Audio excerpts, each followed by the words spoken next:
আদৌ কি আইপিএল হচ্ছে? না, বোলারদের ধোয়া হচ্ছে বিনা ডিটারজেন্টে।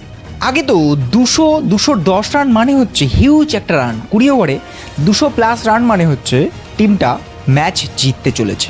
আর যেই টিমটা চেস করছে সেই টিমটা জেতার চান্স খুবই কম বলে ধরে নেওয়া হতো।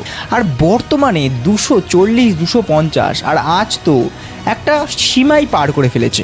264, 265 রান টার্গেট দিয়েছে দিল্লি ক্যাপিটালস। আজ কেএল রাহুল 67 বলে 152 রান, সেঞ্চুরির পরেও আরেকটা 50 করে ফেলেছে। 152 রান মাত্র 67 বলে কেএল রাহুল করে দেখিয়ে দিয়েছে। শুধুমাত্র কেএল রাহুল না, নীতিশ রানা 44 বলে 91 রান, মানে আর 9টা রান বাকি ছিল সেঞ্চুরির জন্য।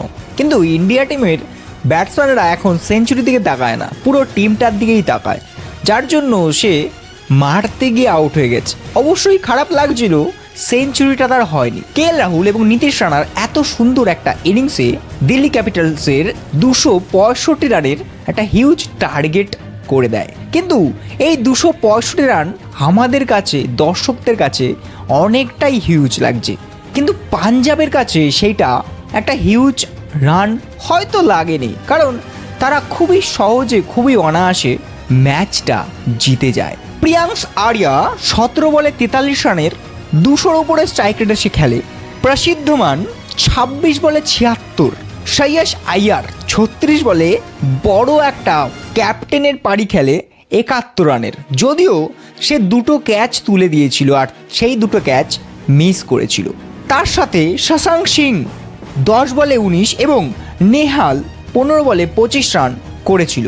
আর যার ফলে 18 ওভার 5 বল, পুরোপুরি 20 ওভারও লাগেনি, 18 ওভার 5 বলে 265 রান, এই রানটা চেজ হয়ে যায়। তো একটা সবথেকে বড় রেকর্ডও আজকে হয়ে যায়, কারণ এর আগে 262 রান চেজ হয়েছিল, তাও আবার পাঞ্জাবি করেছিল কলকাতার বিরুদ্ধে। আর আজ 265 রান সেটাও চেজ হয়ে গেল, তাও 7টা বল বাকি থাকতে। যাই হোক, এইরকম ধরনের ম্যাচের আপডেট পেতে অবশ্যই চ্যানেলটিকে সাবস্ক্রাইব করো এবং একটা লাইক দিয়ে যেও। ধন্যবাদ।